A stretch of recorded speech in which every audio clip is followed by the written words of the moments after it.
हो गया है, विपक्ष मुद्दा उठा रहा था कि मुसलमान खुश नहीं हैं। आप भी यहाँ मिठाई बंट रहे हैं, क्या कहिएगा? वक्फ बिल जो है जंगल राज से आजादी है।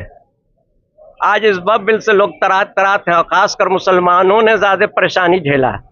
आज माननीय प्रधानमंत्री का हर मुसलमान शुक्रगुजार है, धन्यवाद करता है कि एक बंधुआ मजदूर से सबको आजाद कर दिया वक्फ बिल से। जिसको छू दे सेक्शन 40 में ज्यादा मुसलमान ही का मकान वक्फ में चला गया, कोई लड़ नहीं पाया, ट्रिब्यूनल में लड़ नहीं पाया, जा नहीं सका। तो हम प्रधानमंत्री का धन्यवाद करते हैं। ये बहुत अच्छा कानून है। पासमानदा के लिए तो और भी अच्छा कानून है। हर गरीब मुसलमान को हर फैसिलिटी वक्फ बोर्ड से जो भी सुविधा मिलेगा, तो इसी लाइन माफिया के पास नहीं जाएगा। उन लोगों को क्या कहिएगा जो खिलाफ वोटिंग कर रहे थे, जाएंगे खिलाफ? देखिए, उनका विचार है, उनकी सोच है, उन लोग के बीच में हम नहीं बोलेंगे। हम मेरे प्रधानमंत्री जो किए हैं उनकी हम तारीफ करेंगे। इस बिल से क्या बेनिफिट है मुसलमानों लोग? देखिए, बेनिफिट ये है कि जो सेक्शन 40 था, जिससे वक्फ बोर्ड छू देने के बाद कहता था ये मकान मेरा है, उससे हम आजाद हो गए।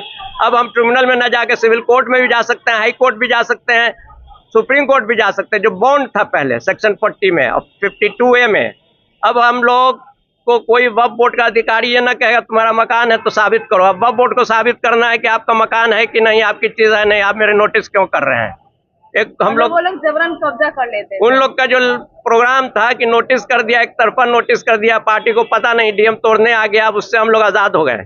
और सिर्फ हम नहीं, पूरे बिहार के, हिंदुस्तान के मुसलमान आजाद हो गए। आप बोल रहे हैं कि मुसलमान इस चीज से आजाद हो गए, लेकिन इस पर धरना हुआ, प्रदर्शन हुआ, वो क्या? देखिए, उन लोग लाइन माफिया है, उन लोग की बात मेरे से नहीं कीजिए।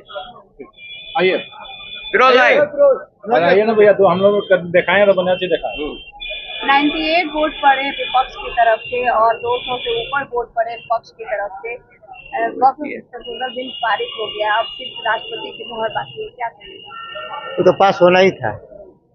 जो सही होता है वो सही होता है, जो गलत है वो गलत है। चाहे वो कॉन्स्टिट्यूशन से लीजिए, संविधान से लीजिए, चाहे अब लीगल व्यू से लीजिए, तो वो तो सही होना था। अब जो करप्शन फैला के रखे हुए थे, तो जिसने करप्शन फैलाया, हम लोग करप्शन मिटाने आए हैं।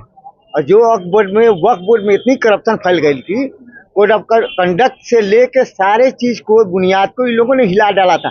गरीब तबके के लोग सही तरीके से नहीं रह पाते थे। सब माफिया जो हड़प लेके बैठे हुए थे, हर दुकान से लेके ही तक। अब ये हुआ कि अब जो हमारे नरेंद्र मोदी जी ने जो वक्फ बोर्ड को बिल पास किया, वो उसमें सारे मुसलमानों को रिलीफ मिलेगा, हर चीज की सुविधा मिलेगी। अब ये लोग कहे कि फ्रीडम, आपको रिलीजियस में ये लोग कह रहा है कि भाई इसमें कॉन्स्टिट्यूशन आर्टिकल 14 का 15 का वायलेशन हो रहा है।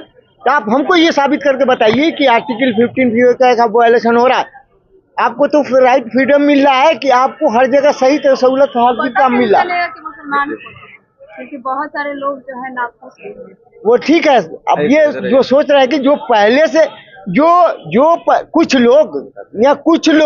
कुछ लोग की बात मैं कर रहा हूँ, जो कांग्रेस के पिट्ठू हैं, जो कुछ लोग कांग्रेस के जो पिट्ठू हैं, वो ये कब्जा करके बैठे हुए थे, जिसके वजह से ये सब लोग एकजुट होकर लोगों को भरमा रहे।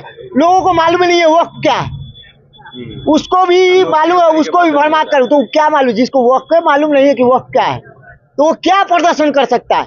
उसे तो भड़काया हुआ, बिका हुआ इंसान हुआ जो प्रदर्शन कर रहा है।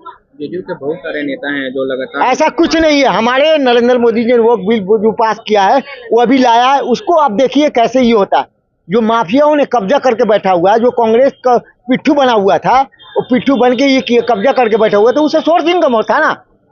गरीब को कहाँ मिल रहा था? रोजगार कहाँ है? अब जो है ना, सारे नरेंद्र मोदी भी वक्फ बोर्ड पर सारी बिल्डिंगें बनाई है, गरीबों को हर फ्लैट मिलेगा। रोजगार नहीं है, रोजगार भी नहीं था, नौकरी छीना रहा है, समझे? इस वजह से नौकरी छीनने का फैशन बन चुका है।